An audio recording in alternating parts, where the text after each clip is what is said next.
Good morning बच्चे, कैसे हैं आप लोग। आज के इस नए वीडियो में आपका स्वागत है।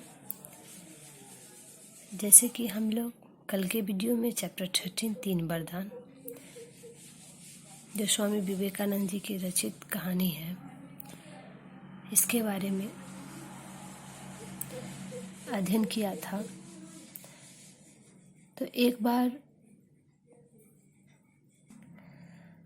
पढ़े हुए बातों को फिर से पुनरावृत्ति करें।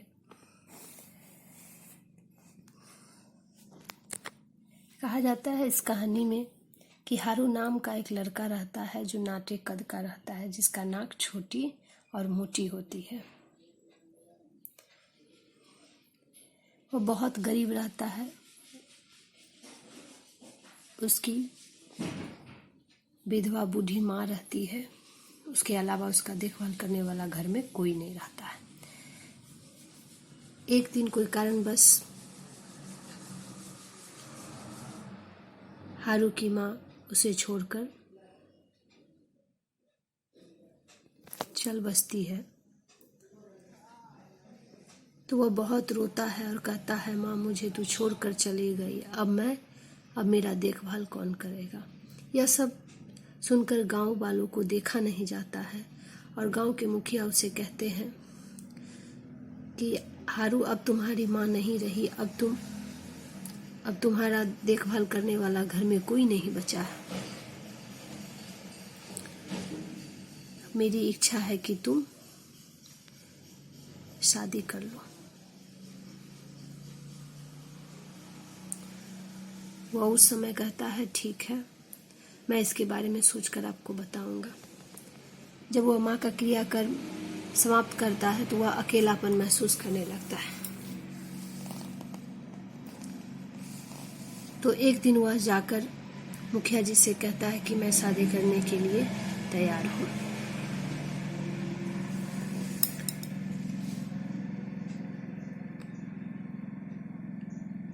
पर उस लड़की से मेरी शादी होनी चाहिए जिसकी नाक छोटी हो।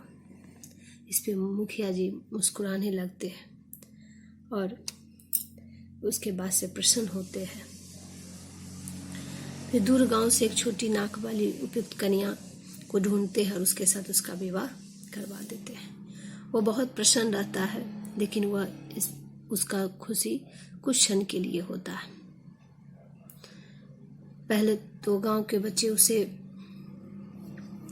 हारू को छोटी नाक के कारण चिढ़ाते थे, लेकिन अब उसे नकट्टे पति पत्नी कहकर चिढ़ाने लगते हैं। वह सबको बहुत समझाता है, लेकिन उसका कोई फायदा नहीं होता। वह बहुत दुखी रहने लगता है। एक दिन बैठा बैठा वह सोचने लगता है और परमात्मा को याद करता है कि हमारा यह शरीर परमात्मा ने दिया है। मुझे सहायता के लिए उससे ही प्रार्थना करनी चाहिए, इसके अलावा और कोई उपाय नहीं है। फिर वह परमात्मा को याद करने चला जाता है और जाने से पहले अपनी पत्नी को कहता है, तुम घर में रहना, घर से बाहर मत जाना, और जंगल की ओर चल देता है। घने जंगल में पहुंचकर एक पत्थर पर बैठकर वह ईश्वर को याद करने लगता है। उसकी प्रार्थना सुनकर ईश्वर प्रसन्न होते हैं और प्रकट होते हैं और कहते हैं, देवता को अपने सामने देखकर हारू का मन बाग बाग हो उठा। बड़ी विनम्रता से उसने देवता के सामने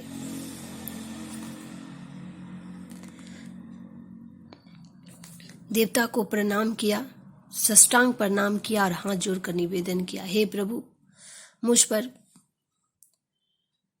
कृपा कर मेरी प्रार्थना स्वीकार कीजिए।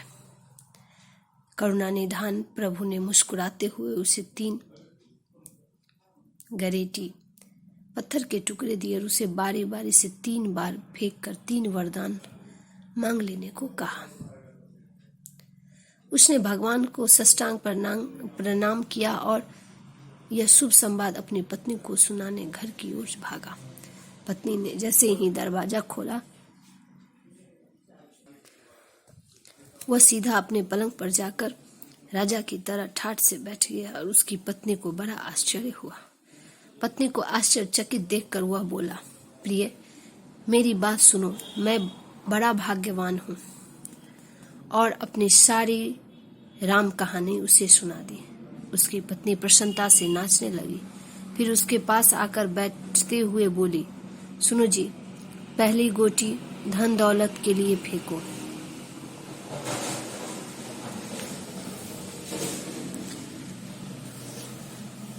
हारू ने विरोध किया, हमें धन से क्या प्रयोजन। हाँ, मैं तो कहता हूँ कि हमें नाकों की सबसे अधिक आवश्यकता है। हमारी कुरूप नाकों पर लोग हंसते हैं। हम पहले सुंदर सुडौल नाकों के लिए गोटी फेंकते हैं। पर पत्नी का मन पहले धन दौलत पाने का था। उसने रोकते हुए उसका हाथ पकड़ा। इस पर हारू को गुस्सा आया और जबरदस्ती अपने हाथों को खींचकर एकाएक गोटी फेंकते हुए बोला, हम दोनों को सुंदर नाक दो और कुछ नहीं, केवल नाक ही नाक।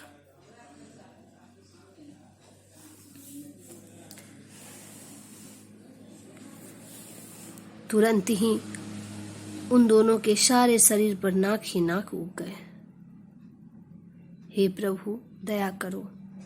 अपनी पत्नी की ओर देखते हुए हारू चिल्लाया, अरे तुम तो बहुत ही भद्दी लगती हो। तुम भी तो, वह भी चिल्लाते हुए बोले। वे एक दूसरे के इस भयानक रूप को देखकर बड़े चकित हुए।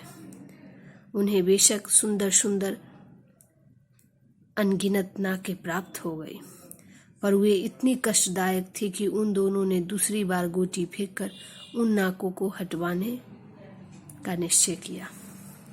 वैसा ही हुआ, पर उनकी जो दो छोटी छोटी नाक थी वह भी गायब हो गई। दोनों पति पत्नी एक दूसरे की ओर विस्मित होकर देखने लगे। वे पहले से अधिक भद्दे लग रहे थे। हे प्रिय, हारू सिर पटकते हुए बोला, यह मैंने क्या किया। मुझे तुम्हारी बात मान लेनी चाहिए थी। हारू बोला, अब बोलो, अपने लिए दो सुंदर नाक की मांग करे। पत्नी अपने नाखीन मुंह को हाथों में छिपाते हुए बोली, प्राणनाथ, यदि हमें सुंदर नाक मिल जाएगी तो लोग अवश्य इस परिवर्तन का कारण पूछेंगे, और जब उन्हें असलियत का पता चलेगा तो हमारी मूर्खता का प्रदर्शन होगा कि 3 वरदान पाकर भी हम अपनी हालात नहीं सुधार सके। और तो और, यदि हम अमीर भी हो जाए तो बिना नाक के जी नहीं सकते। तो चलो वापस हम अपनी छोटी सी नाक ही ठीक जगह पर लगा ले, पर अब की बार बड़ी सावधानी से कुछ मांगना, यह हमारा आखिरी मौका है। अपनी गलती का अभ्यास कर हारू अपनी बदनसीबी पर रोया, हाय, मैंने यह ऐसा सुंदर मौका खो दिया।